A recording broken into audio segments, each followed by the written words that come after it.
a lot of niggas from the streets ain't gonna never look at it how I look at it, because a lot of them, they don't give a f about their brothers. They rather die for their homies than say their brother. This my brother, these my homies. What the f I'm supposed to do in that situation? I'm on my brother's side, not nobody that he affiliated with. I don't give no f what y'all do to them, just don't touch him. If I was to allow them to kill my brother, and I gotta look at my mama every day, I gotta look at my... Before there was no Von, there was a Mike. Big Mike was a King Von's teacher. Whatever you think King Von is, this guy is 100 times more. King Von learned everything from Big Mike. That's the closest thing to O.D. Perry out of Ava Block. People sleep on Big Mike. He bout that life. King Von was a killer. The whole world knows that. But he also looked up to Big Mike like they looked up to O.D. Perry. Before Von was a serial killer, he was under the Big Mike teaching. Right after he arrived in Parkway Garden from Killer Ward, he looking up to Big Mike. 2026 Big Mike still here doing numbers and the rest of O-Block dead or locked up. Remember kids, evolution is necessary for survival.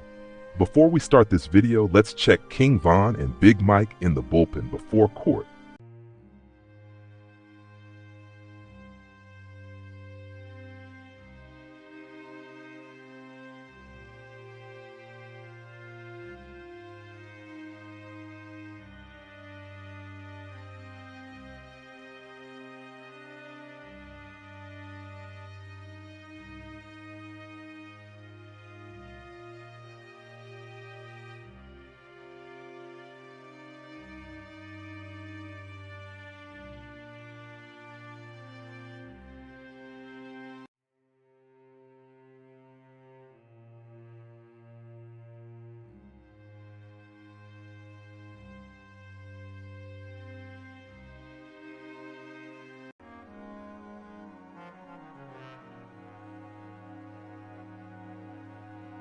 So this is the story of Big Mike and how he was big dog in prison. After I watched this, I can definitely say Von called Mike to shoot with him, called Mike to unlock his cuffs. Mike was big bro, y'all ain't peep.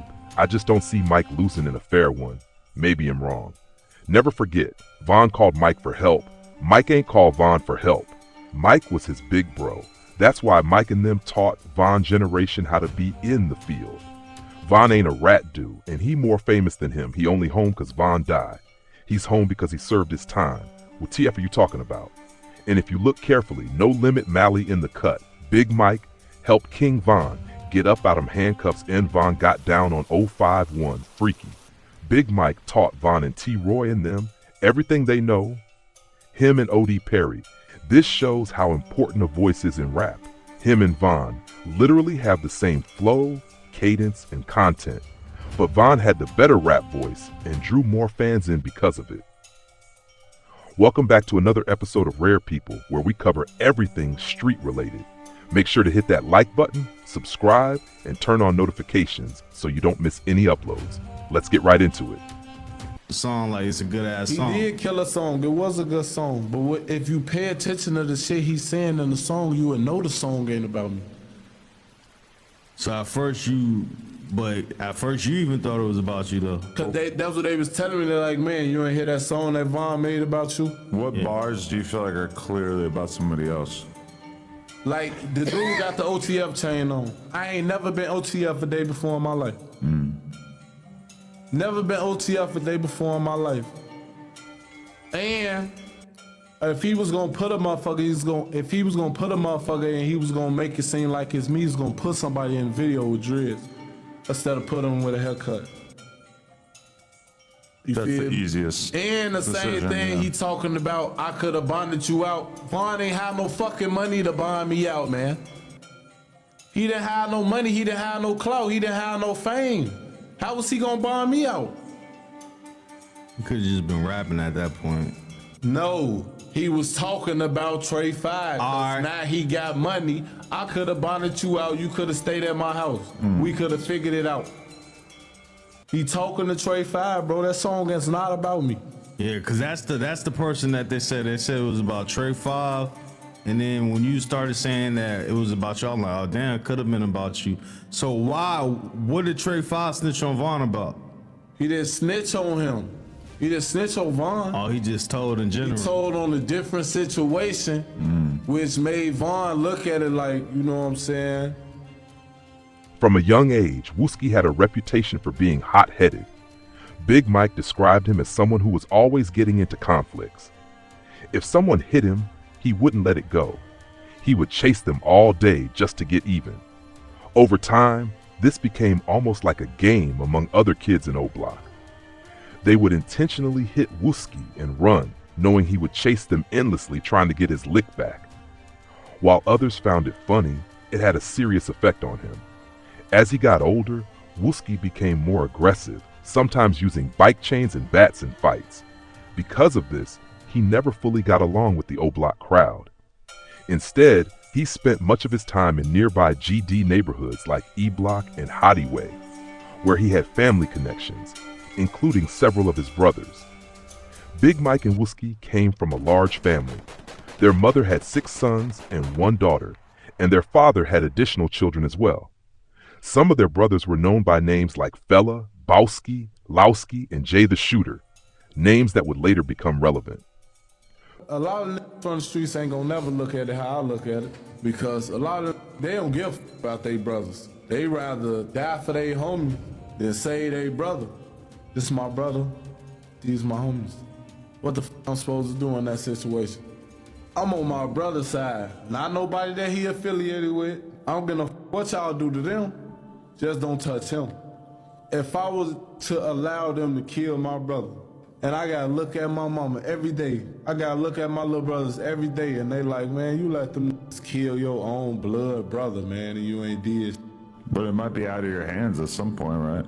It definitely ain't out of my hands. If they touch them, it's a problem. All that we grew up since the sandbox, that shit goes out the window when it come to my blood. But you and Vaughn like had them type of talks, like, hey, you know that's my brother, like ease up on him, or you think like Vaughn would have just been with whatever with Wooski, he ain't give a Alright, I could say it's been times I'd have had to call Lil Bro up and tell him to move around. It's been times where I'd have told nigga, like, he get a pass. Y'all already know what to do, give him a pass. And granted it, like they gave him a pass. Hell yeah. Police would later track down Wooski, who had seen everything. He told them exactly what happened, and 2 years later, testified in court. In the end, Kier Reese was found guilty and sentenced to over 70 years in prison, where he remains today. Some people have labeled Wooski a snitch for this, but realistically, he was just a child. Street code shouldn't apply to kids, especially in situations like that. Even though Wooski later claimed he jumped off the porch at a young age, this moment happened before any of that. Still, let me know what you think about that in the comments. Around this same time, another name was starting to pop up around O Block, King Von, who had begun coming through from Kill Award. Big Mike, being a few years older, remembered seeing Von and other kids his age mostly staying out of trouble at the time. They'd be at places like Douglas, playing baseball every day, not fully involved in the streets yet. But even back then, Mike could tell Von was different. He was always trying to prove himself to the older guys, showing effort, showing presence, even through small things like being consistent and competitive. About a year later, in 2009, Big Mike would make a decision that changed his life. He was in O Block with Big A and another individual known as Lil Will. Around 3 a.m., they spotted a white man walking nearby and decided to rob him at gunpoint.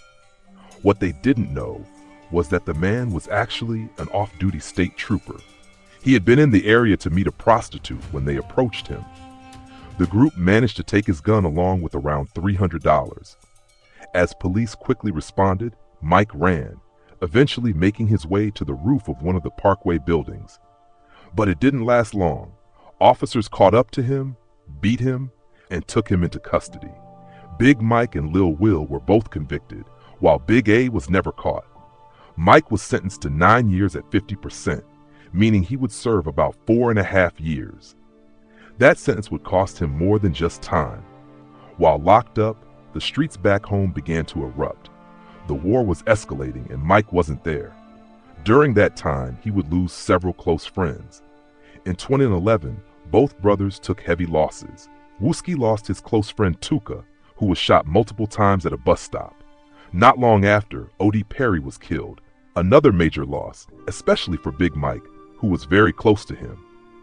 These deaths would have a major impact, not just personally, but on the drill scene as a whole. O.D.'s death hit Mike especially hard. When he got the news, he reacted immediately, lashing out and attacking rivals. His actions led to him spending a year in solitary confinement, the hole. Then in 2012, things got even worse. Another one of Mike's close friends, White, was killed after leaving a corner store. The shooter was a member from Gyro City, known as 50 Shots. This incident became widely known, even referenced later in music. It's the same situation King Von would rap about in Demon, saying it was one of the moments that changed him. There were also rumors that Wooski may have been present during that hit alongside 50 Shots, but that's never been fully confirmed. I see your brother had recently got out of jail. Like, you be talking to your brother? Hell yeah. How that was for you? Like, even though y'all grew up on different sides of the field, like, what's your opinion on like how that was? You know how this shit go when you're growing up. Shit, he from that side, I'm from that side. Motherfuckers growing up in this shit. All the shit happening at the same time, man. He ain't no like get his homie them off your ass, like, man, hell nah, like don't touch my little brother, boy. He did that a couple times. Yeah, how he saved you a couple times? Nah, I ain't gonna say he saved me, but hell no, he ain't saved me, but no, he been hollering at me talking about he can't, man, you know how he be moving, he be having food with him, he don't need fucking food and nothing like that. Why would J-Man didn't know he ain't give you no whoop shot? He ain't come holler at you? Yeah, he done hollered at me talking about that whoop shit, but no, I'm looking at that, man. You don't want no whoops? Nah, I don't want the motherfucker. J-Man fuck with Gyro the Lord. Man, I don't know what he got going on. His ass with the Hispanic somewhat. His ass be going. So you with the Push a Peace movement? See, Chicago gonna Push a Peace movement and shit. I don't know what they guys are going. This case has often been associated with King Von, although, like many incidents from that era, much of it remains based on street claims and speculation. Events like this only deepened Wooski's hatred toward O-Block and its members. Around this time, Wooski began stepping into music. In 2013, he released a track titled Dummy, and followed it up with more songs throughout 2014, slowly building his name in the drill scene. At the beginning of 2014, Big Mike was released from prison after serving just over 4 years. By then, King Von was around 20 years old and had developed a serious reputation in the streets, especially among rivals on 63rd. He was often described as one of the most active members from O-Block, alongside T-Roy, while also maintaining close ties with members of 600. Shortly after his release, Big Mike went to see Von at his house. According to Mike, he felt like people in O-Block weren't doing enough to avenge O.D. Perry's death. Von was on house arrest at the time, but the two had a conversation about getting revenge once he was free. They reportedly agreed that when Von got off house arrest, they would turn up for O.D.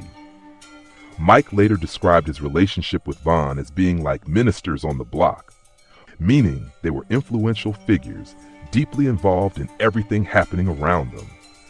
The two even got matching O-Block tattoos across their chests. While most members chose to place theirs on their necks, Mike and Von wanted something different, something that stood out and represented them in a more personal way. But Mike's freedom didn't come without pressure. While on parole, he was arrested multiple times simply for associating with known gang members, constantly putting him at risk. The two made a decision that would change everything. They went back. According to reports, they returned through a gangway and opened fire. During the shooting, 19-year-old Malcolm Stuckey was struck in the head and killed. 2 others were also hit. 23-year-old Maris Carpenter was shot in the leg and face but survived. 24-year-old Timothy Robinson was shot in the foot while trying to escape punches. After the shooting, Von and Mike fled the scene. It didn't take long for investigators to start piecing things together. People connected to the victims began cooperating with police, and the pressure quickly built. At one point, Big Mike received a call from a woman he had been dealing with. The conversation immediately felt off. She began asking him about the shooting and mentioning that police had shown her his picture. Mike instantly became suspicious. In his words, he realized there were no cameras in the area, so the only way his name could have been brought up was if someone was already talking to police. Shortly after, the truth came out. The woman called back and admitted she was sitting inside the police station. Detectives were with her, listening on speakerphone, hoping Mike would say something incriminating. Despite this setup, Mike denied any involvement. But just 52 days later, on July 20th, 2014, everything came crashing down. Big Mike was arrested and charged with first-degree murder, along with 2 counts of attempted murder for the other victims who were shot. During interrogation, Mike eventually broke. He admitted he was present and even said he was a shooter alongside Vaughn. However, he tried to frame the situation as self-defense, claiming the other group fired first and they returned fire. Mike later suggested he didn't see it as snitching, but rather the best way to protect himself legally. In his words, he believed it was his only chance to get out of the case. But by then, the damage was done. Police had his confession, and he was held without bond. Just 4 days later, King Von, who was already in jail on unrelated charges, was also charged in the same case. Unlike Mike, Von didn't say anything. He denied even knowing the victims or being involved at all. From that point on, both men were fighting the case while being held in the same jail at different times, still maintaining a bond despite everything. Meanwhile, outside the jail walls, Wooski's name was also starting to spread through the streets and the music scene. In 2015, he appeared on a remix of King Louie's track, and while the performance gained attention, it was one specific line that went viral. He mentioned people asking where he got his shoes from, and the cameraman even zoomed in on his worn Air Force One, turning a simple moment into a viral scene. Then in December 2017, over 3 years later, King Von went to trial for the case. In a major turn, Big Mike agreed to take back his statement. Since his initial statement was the strongest piece of evidence against Von, removing it significantly weakened the prosecution's case. As a result, King Von was acquitted of all charges. Mike later also noted that Von's jury included a relatively high number of black jurors compared to typical Cook County cases, which he felt played a role in the outcome. In December, King Von would walk free from those charges and later release his first song titled Beat That Body in 2018, which only added to his growing reputation in the drill scene. Meanwhile, Big Mike made a major decision. He was not willing to testify against Von. Because of that, Von's statement couldn't be used against him in court, but Mike's own earlier statement still could be used against himself. In the end, Big Mike was acquitted of the murder of Malcolm Stuckey and the attempted murders of Maris Carpenter and Timothy Robinson. However, he was still found guilty for the shooting of Timothy Robinson in the foot. He was sentenced to 28 years in prison. From that point on, the paths of the two men split completely, one heading deeper into prison and the other rising into rap stardom. As most people know, King Von would go on to become one of the biggest names to ever come out of the drill scene, and throughout his music, he would repeatedly reference Big Mike and the situation between them. One track in particular, Why He Told, is widely believed to be directly aimed at Mike. In interviews, Mike even claimed that after Von beat his case, they were still in contact, talking on the phone regularly like nothing had changed.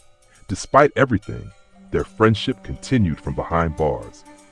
Around the same time, footage began circulating online of King Von slipping out of his cuffs and getting into a jail altercation with 051 Freaky, further boosting his reputation for violence even while incarcerated.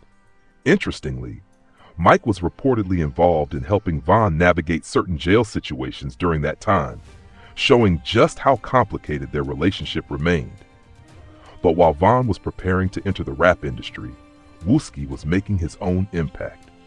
In early 2018, Wooski released one of the most talked about songs in drill history, Computers.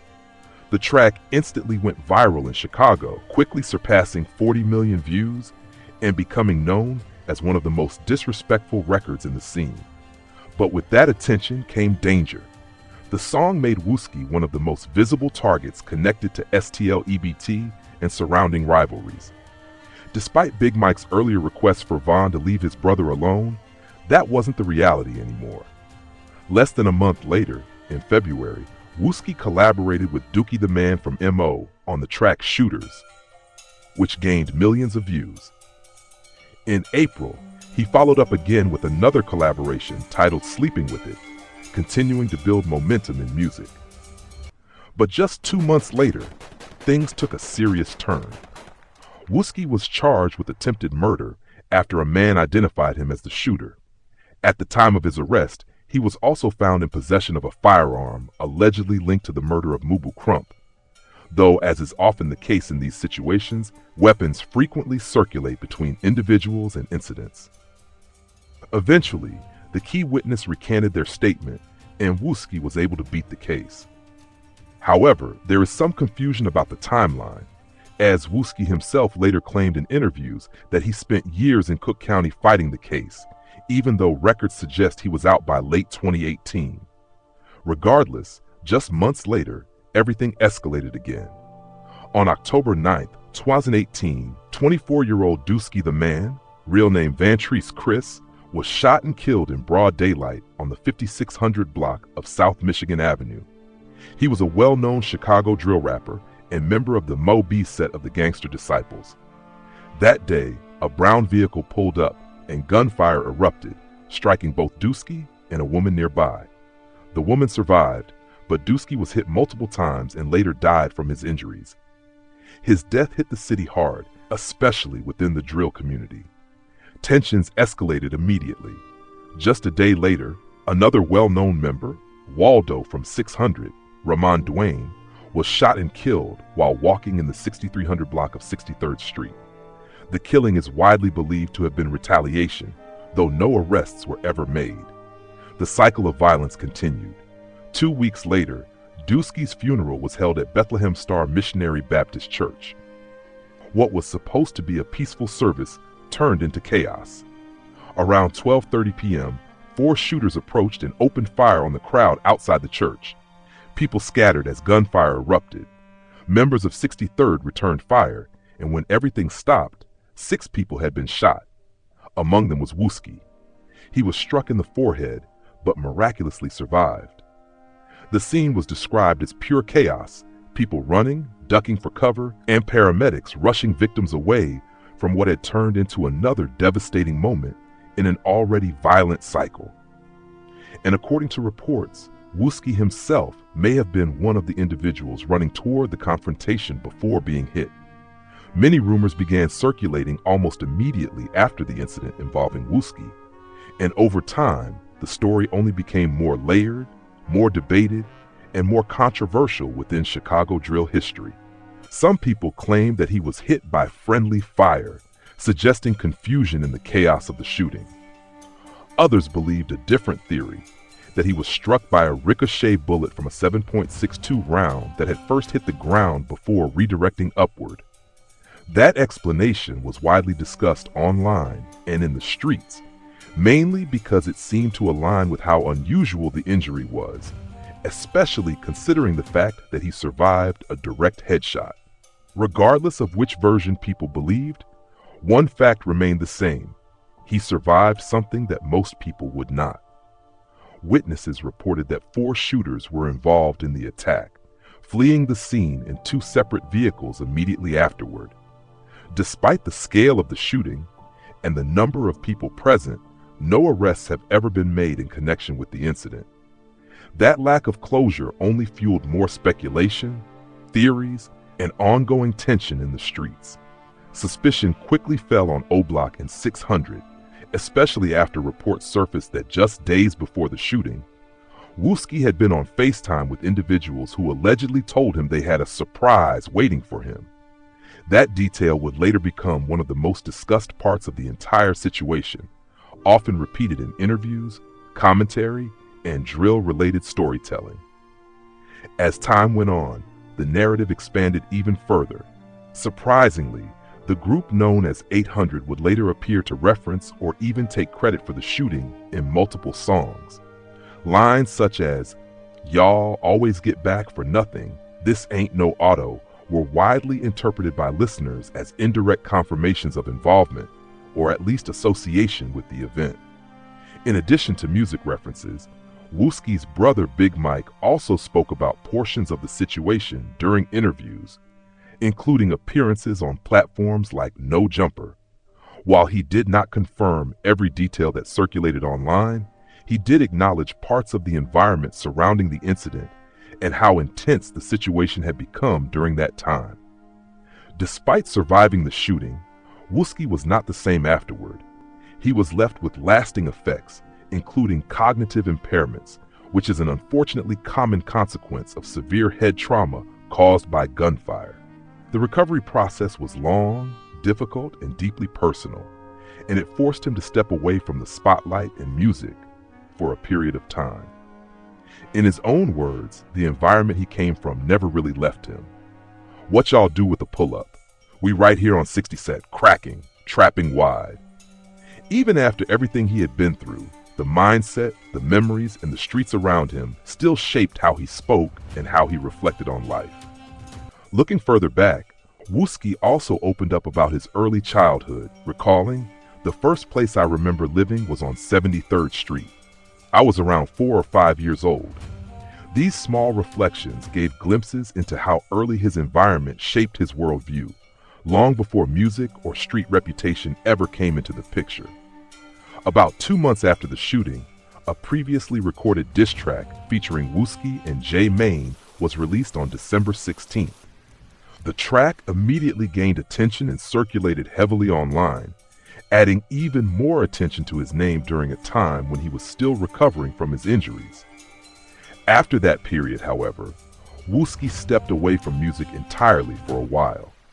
He focused on healing, staying out of the public eye, and dealing with the physical and mental aftermath of what he had survived. During this same period, his brother Big Mike was still serving a lengthy prison sentence, 28 years in total. While King Von continued to reference both Mike and Wooski in multiple songs, further fueling the already intense narrative surrounding their names in drill culture. By 2020, after years of silence, Wooski eventually made his return to music. He came back with the track Back from the Dead, which many interpreted not just as a song title, but as a statement about survival itself. His return marked a new chapter, showing that despite everything that had happened, he was still here and still willing to create music. Later that same year, tragedy struck the drill world again. In November 2020, King Von was fatally shot following an altercation with Quando Rondo. His death sent shockwaves through the entire hip-hop community, especially within Chicago drill, where he had become one of the most prominent voices of his generation. After Von's death, Big Mike later explained that he had filed an appeal in his own case, attempting to challenge aspects of his conviction by placing responsibility on Von's actions in court arguments. According to Mike, this appeal ended up being successful, and he was granted a new sentencing hearing. He also stated that the circumstances surrounding Von's death made parts of his legal argument more impactful in court discussions. As a result, the judge ultimately reduced his conviction to aggravated discharge of a firearm. He was resentenced to 11 years at 85%, which meant that only a small portion of his sentence remained. After years behind bars, Big Mike was finally released on parole on October 11, 2023. But even as one chapter closed, another tragedy had already unfolded. Just months before Big Mike's release, Wooski suffered another devastating personal loss. His brother, 29-year-old Lyrius Lowski Williams, was attending a party in the suburbs with J.H. Flame, located roughly 45 minutes outside their neighborhood. In the early hours of the morning, around 3 a.m., chaos erupted inside the basement of the residence. Gunfire broke out suddenly, turning the event into panic and confusion. Wooski was struck multiple times and was pronounced dead at the scene. Flame was also injured, suffering a gunshot wound to the arm, while two other individuals, a 19-year-old from Waukegan and a 28-year-old from Chicago, were also shot and required surgery. Fortunately, all of them survived their injuries. One of the survivors later described the moment in detail, recalling how quickly everything escalated. "We heard commotion, then we heard glass break. We ran upstairs and it was just gunshots everywhere, shots coming from all directions. As we were running, he pushed me down and I covered my face because I didn't know where the bullets were coming from. I felt one graze my arm. I didn't even realize he was down at first. I thought he was still moving. But when we turned around, he was just gone, bleeding badly. It was chaos." In the aftermath of the shooting, rumors began circulating online about possible suspects. A 19-year-old known as Lil Pool from the Flipside area was widely mentioned in speculation, though nothing was ever officially confirmed. Just days after that tragedy, another loss followed. 19-year-old Pierre Boozer, also known as Lil Pooh, was shot and killed outside his home in Sauk Village. His death added yet another layer of grief to an already heavy period for everyone involved. And as if the pain had not already been overwhelming enough, another tragedy struck just a month before Big Mike's release. Wooski's brother, Boski, Glenn Watson Jr., was approached by multiple shooters on the 3500 block of South Rhodes in Chicago's Bronzeville neighborhood and was fatally shot. With that, the family was left carrying a long history of loss, one after another, with very little time in between to recover or heal properly. It became a painful reminder of how many lives had been affected across multiple generations, neighborhoods, and friendships.